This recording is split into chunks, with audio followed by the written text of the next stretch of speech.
What's up, Earth's mightiest subscribers? It's Blerd without fear. Welcome back to the channel. Alright, today's video, we're going to be talking about Banner of War, Part 3, Hulk number 7. And in this video, I'm going to be breaking down exactly why the Hulk doesn't realize he's outside of the engine room and why this is bad news for Tony Stark. We're also going to talk a little bit about Hulk's new Gamma ability, and we're also going to talk about exactly how much Gamma does it take to turn an Asgardian god into a Hulk. We're going to talk about all this and more right now, but first, let's hit that intro. You can't see me, you Stevie, wondering how I reach more evolutions than Evie and make it look easy.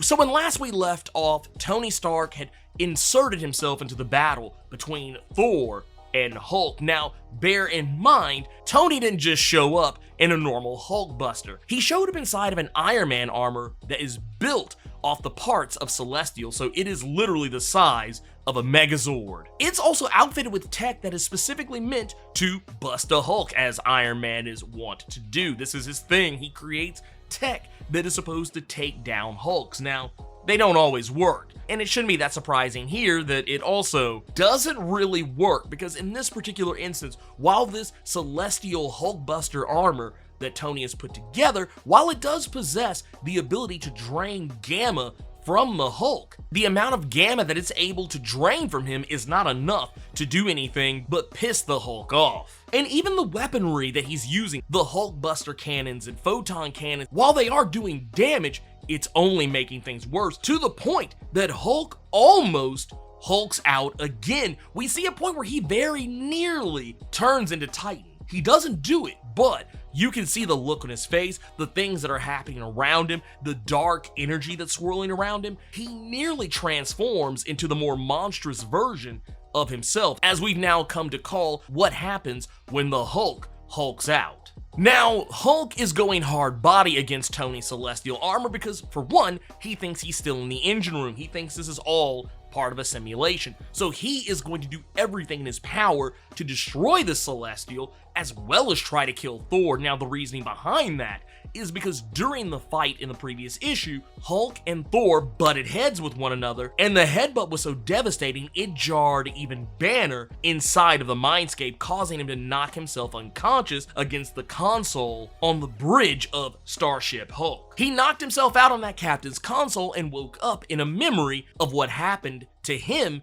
in El Paso when the Hulk took over his body and forced him to kill 17 people. And no one can truly stop him. Even Odin, who is projecting himself from Thor's hammer, as some of you may or may not know, Odin recently died in Thor number 23, and his soul has since been transferred into Mjolnir to replace the Mother Storm that was originally there. When Odin projects himself before Hulk, having pinned him down with Mjolnir himself, Hulk unleashes a new ability that we really haven't seen him specifically use before. We've technically seen Titan do this, but we haven't seen Hulk do this. He unleashes an optic blast of pure gamma energy, enough to destroy the spirit form of Odin, at least enough to get him off his ass. Not only that, he unleashes a gamma explosion. Now, this gamma explosion, unlike the optic blast, is not a new ability of the Hulk. He's actually been able to do this for quite some time. We've seen him unleash gamma explosions even as recently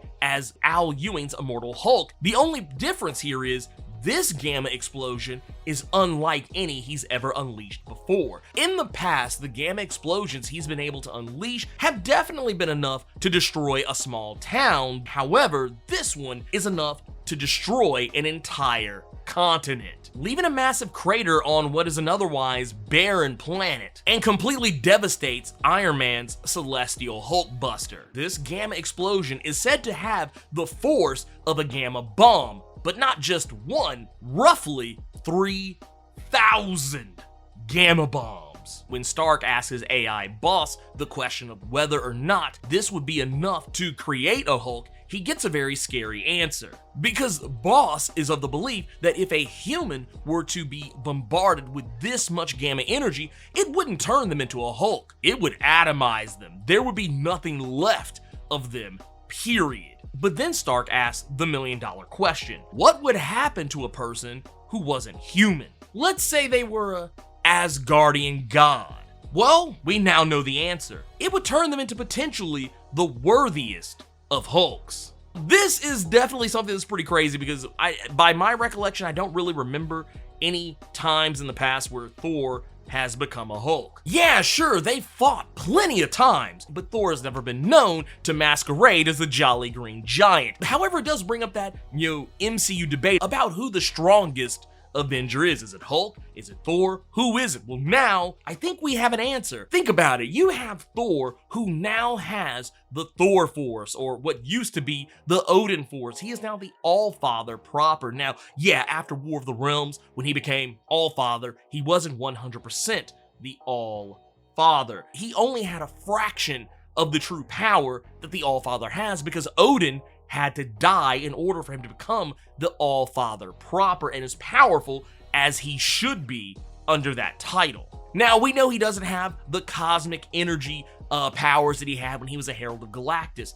That is gone. But he is still also technically the son of the Phoenix, which means he also has some of that power coursing through his veins. And even though it does kind of seem like Donny Cates is ignoring the recent retcon of the Phoenix being Thor's mother, as was revealed during Jason Aaron's Avengers, Donny Cates does seem to be recognizing the earlier retcon of the Titan Gia being Thor's mother, which came up very recently in Thor number 23. So this is literally the most powerful version of Thor that you could possibly get, at least one of them.